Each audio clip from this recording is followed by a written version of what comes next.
Welcome to my YouTube channel list लगा ले। नमस्कार, आज हम एक ऐसी जगह के बारे में बात कर रहे हैं जो पवित्रता और गहरे रहस्य दोनों के लिए जानी जाती है, कैलाश पर्वत। हाँ बिल्कुल। और जो जानकारी हमारे पास है वो कैलाश से जुड़े कई आप कह सकते हैं अनसुलझे सवाल उठाती है। कैलाश पर्वत पर भगवान शिव पार्वती के साथ पिछले 21,000 सालों से मेडिटेट कर रहे हैं। कैलाश पर्वत के अंदर एक हिडन शहर है। Took one strand of what is there on that mountain. You won't believe. I was almost 10 to 15 years younger.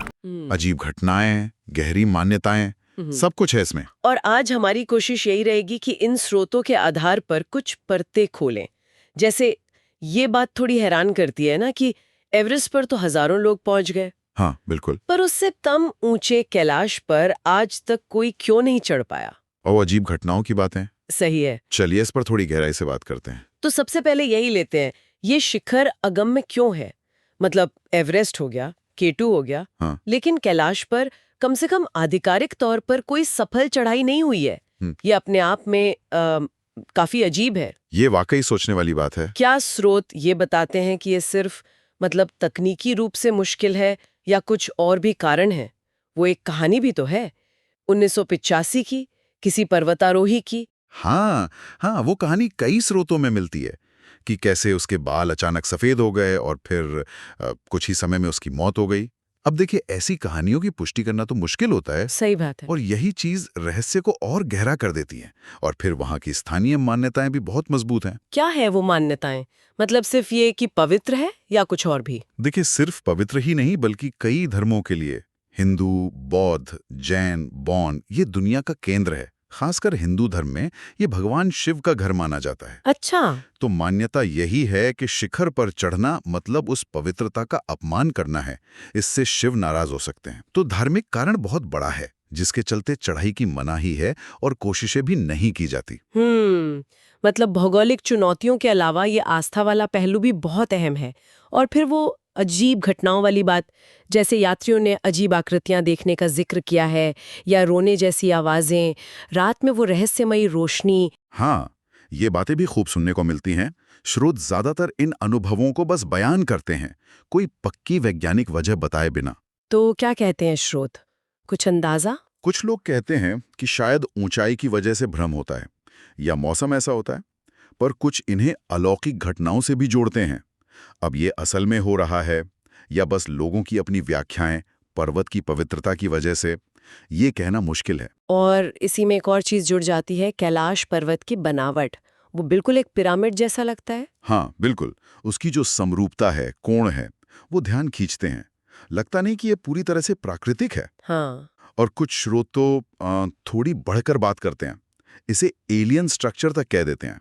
अब ये सुनने में भले ही अजीब लगे, हाँ, काफी आगे की बात है ये। पर यह दिखाता है कि लोग इसकी बनावट को कितना असाधारण मानते हैं। इसी से जुड़ा वो 1996 का रूसी अभियान भी है। सर्गेई और उनकी टीम ने कोशिश की थी ना। हाँ, वो भी एक दिलचस्प किस्सा है। रिपोर्टें बताती हैं कि जैसे ही वो एक खास ऊंचाई पर पहुंचे, उनके सारे उपकरण, रेडियो, कंपास, सब बंद हो गए। अचानक से? हाँ, अचानक। और उन्हें चट्टानों से अजीब सी, जैसे कोई चेतावनी दे रहा हो, वैसी आवाजें सुनाई दी। और वो काली आकृति वाली बात भी थी शायद। हाँ, सर्गेई ने कथित तौर पर एक काली आकृति देखी जो उनका पीछा कर रही थी। माहौल इतना खराब हो गया कि टीम के 2 लोग तो गायब ही हो गए और बाकियों को लौटना पड़ा। बाप रे, ये तो बहुत ही डरावना अनुभव रहा होगा। बिल्कुल। सर्गेई ने बाद में कहा भी था कि वहां कुछ अलौकिक है। ऐसा लगता था जैसे कोई हमें आगे जाने ही नहीं देना चाहता।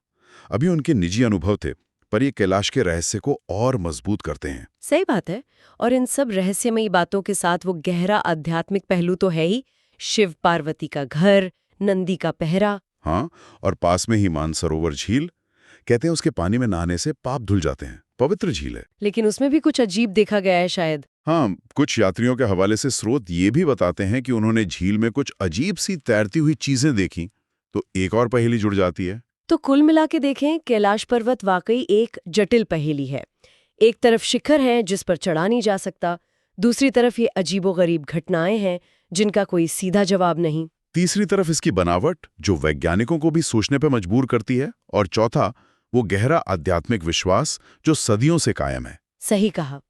ये वाकई एक ऐसी जगह लगती है जहाँ विज्ञान, आध्यात्मिकता और वो चीजें जिनका हम अभी तक पता नहीं लगा पाए हैं, सब एक साथ मिलती हैं। बिल्कुल। ये हमें याद दिलाता है कि दुनिया में शायद अब भी बहुत कुछ है जो हमारी समझ से, हमारी पहुंच से परे हैं। और यहीं पर हम अपने श्रोताओं के लिए एक सवाल छोड़ जाते हैं। क्या ऐसा हो सकता है कि कोई जगह है, भले ही हम किसी खास देवता या शक्ति में माने या ना माने, अपने आप में कोई ऐसी ऊर्जा या कोई ऐसा आयाम रखती हो जो हमारी आज की मानवीय समझ से बिल्कुल परे हो? कैलाश पर्वत हमें इसी सवाल पर सोचने को मजबूर करता है।